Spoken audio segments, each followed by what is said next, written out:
All right, Steeler fans, it's the second half of the Wednesday Let's Ride podcast, which means it's time for the mailbag segment. In case you're wondering how you get your question answered, all you have to do is find me on Twitter at jhartman, HARTMAN_PIT, and I will, you just respond to that tweet on Tuesday morning, and I will answer that question live on the show on Wednesday. Let's start with Steely's burner account. Said if the Steelers do not make a move for a wide receiver 2, which in-house guy are you rooting for to win it? Calvin Austin III or Roman Wilson? So this is, again, I'm going to be thinking about the long-term future of the Steelers. And so when I look at Calvin Austin III, he is on the last year of his contract. Roman Wilson is going into the second year of his contract. I will be pulling for Roman Wilson for the long-term future of the organization. I don't care who wins it in 2025. And maybe Calvin Austin III earns himself a second contract. I'm fine with that. But I will say that in terms of who am I rooting for, I'm always going to look for the long-term benefit of the Steelers. And in this case, I believe that is Roman Wilson. All right, let's go to our buddy Jeff Coons. He said, greetings from Not Matt Canada, and thanks for the punter talk, hashtag punter talk, on Monday with Dave Schofield. And if you've missed Monday's podcast, that was the Let's Ride Monday morning conversation where we went over everything that had to do with our 53-man roster predictions post-minicamp. He said, the best podcast in months, senior varsity. And then he said, more of a comment than a question. The offensive line is the position area that needs the most help before the regular season begins. The pieces are there, but the injuries and inconsistent play in 2024 are cause for concern. With more of the same in 2025, the offense could crater quickly. Reinforcements, please. Plan ahead. I'd be fine if they added someone, even if it was via trade. I would definitely look I'd probably look at guard interior first, thinking about, okay, if we're trading for a guard, you're now planning for if Mason McCormick is not that guy, or if he is that guy, post Isaac Seumalo career. Something to consider. Good points. Let's go to Believers. He did the hashtag Ride or Die Crew poll of the week. What position is most improved over last year? The options were quarterback, wide receiver, offensive line, and defensive line. So the position most improved. A lot of people voted for quarterback. 60% of people did. As for me, I went with the defensive line. I do think Aaron Rodgers is an upgrade. But when I look at the Derek Hartman, Wyatt Black, they had a couple other additions along that defensive line. I think that's a huge step up than just having Larry Ogunjobi. And then when you throw in Keanu Benton taking another step, Cam Hayward coming off of a great year, I think the defensive line is the most improved over last year. Let's go to Andrew Heck. Good afternoon, longtime listeners. Welcome, Andrew. Thank you for putting in a question. He said, since drafting Pickett in 2022, the Steelers have started 5 different quarterbacks with Aaron Rodgers next in line. How do you view the team's approach to the quarterback position post-Big Ben era versus the post-Bradshaw era? Now, I don't have this in front of me. Maybe this is an article that I write for SteelCurtainNetwork.com. But if I go back and think about the post-Roethlisberger era, the Steelers did not – they tried to fix the quarterback position in a lot of different ways. And you think about like a Mike Tomczak, who was not drafted by the Steelers. You think about a Neil O'Donnell, was not a high draft pick. You think of a Cordell Stewart, not a first-round pick. And they never wanted to put all of their eggs into a first-round pick at the position. I feel like since then, the Steelers tried that. They swung and they missed with Kenny Pickett. And I do think that's made them a little gun-shy. But I also think they've gotten smarter because of it. They've learned from it.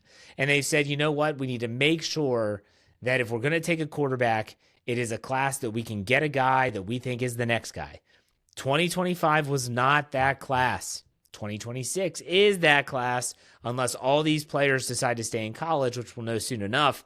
Other than that, I think that what they're trying to do right now is they're trying to just Band-Aid it every year. What's the best option we can have for as cheap as we can get to try and win?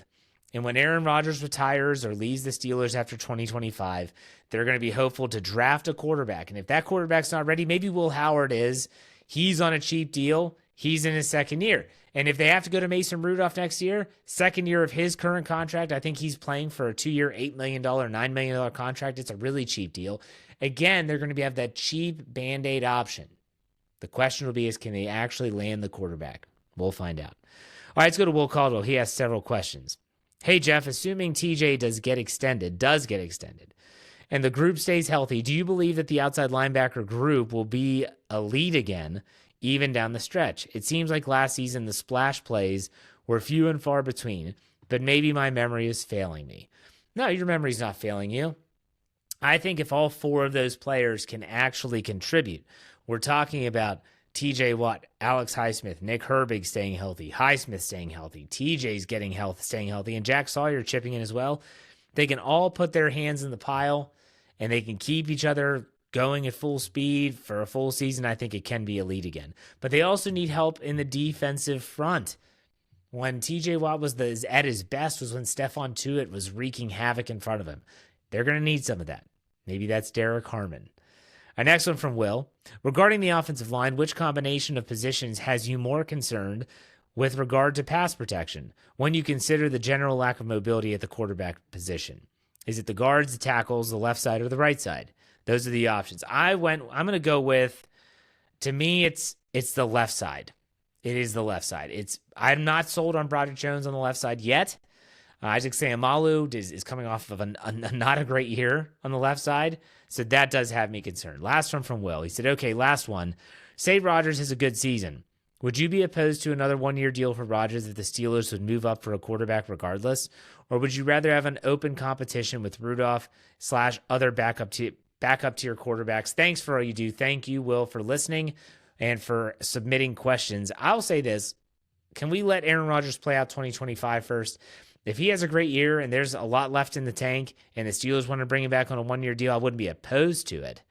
But at the same time, I want to see it. And I forgot one from Will. He said, do you think Pat Freiermuth has lived up to his drafted position, second round, and contract extension thus far? If not, do you think that he can be the number 2 target for Rodgers this year? So I don't know if Pat Freiermuth has lived up to that second round billing, but at the same time, the contract he signed was not a breaking the bank, look at this guy, reset the tight end market. It was a fair deal. He got paid. Do I think that we have not seen the best of Pat Freiermuth yet? I do. I do not think we have seen the best of Pat Freiermuth yet. So for me, I look at this and say, I think Aaron Rodgers could unlock a lot of Pat Freiermuth. If you listen to Aaron Rodgers or watch him on the Pat McAfee show, he talked about how he really wants to start giving Pat Freiermuth, he sees so much potential in him. He goes, this guy can do it all. He can do choice routes. He can inline block. He can split out wide. So really, really interesting stuff there. All right, let's go to Schnecky. He said, are you like me? I never really wanted Rodgers on the team, but now that he's here, let's go. I was never a fan of the guy, but the commentary and bashing is crazy, and now I find myself rooting for him. Of course, he's on our team. He says, my team, LOL. I am. I never had the angst against Aaron Rodgers. I'm someone that listened to a 3-hour Joe Rogan podcast. I listened to him on the Aubrey Marcus podcast. I hear about his journey, and I know I'm not watching the Netflix stuff. This is on other realms, and I've never had an issue. And so for me, I'm looking at this and saying, okay, I think that Aaron Rodgers is fine. I talked about this a lot in the first half. Go back and check it out if you missed it or if you're watching this on YouTube, where I talk about how I don't think the circus that is Aaron Rodgers is any type of issue there at all. All right, let's finish this up with some humor. Steeler fan 69. Hello, my friend. The man who invented the wind chill factor has sadly passed away. He was 98, but felt like 85. That is so good. So good. All right, next, he says, I went to the doctor's recently. He said, quote, don't eat anything fatty. I asked, like what, bacon and burgers? He said, no, fatty, don't eat anything. These are so good. So good. 5 out of 5 on the DEFCON score, Steeler fan 69. Thank you very much. I appreciate it. But that does it for me. That does it for this Wednesday podcast. I thank you all for tuning in. I will be back on Friday. We'll have the latest news and notes about the Pittsburgh Steelers. We'll be talking with Jeremy Jerome Betts in the All Bets Are Off segment. And I do recommend everyone check out all of our podcasts at Steel Curtain Network, wherever you get your podcasts. And a quick reminder, some of these podcasts that you're hearing over the summer months are from our FFSN NFL feed. I do the show, The NFL Whip Around, with Coach Kevin Smith, as well as The Way We See It, which is the off-season version of For Your Viewing Pleasure with Wesley Coleman. Those two shows, as well as Brian Davis, who helps orchestrate the Fans First Football show. He's not on it every week. Go give those a listen. You'll hear some of them here on the network. Go give those a listen. Find us anywhere we get your podcast by searching FFSN NFL. That's it. That's a wrap. I hope y'all enjoyed the show. I know I did. I'll be back on Friday. You know he finished these up. Be safe, be kind, and God bless. Have a great rest of your week. We'll see you on Friday. Go Steelers.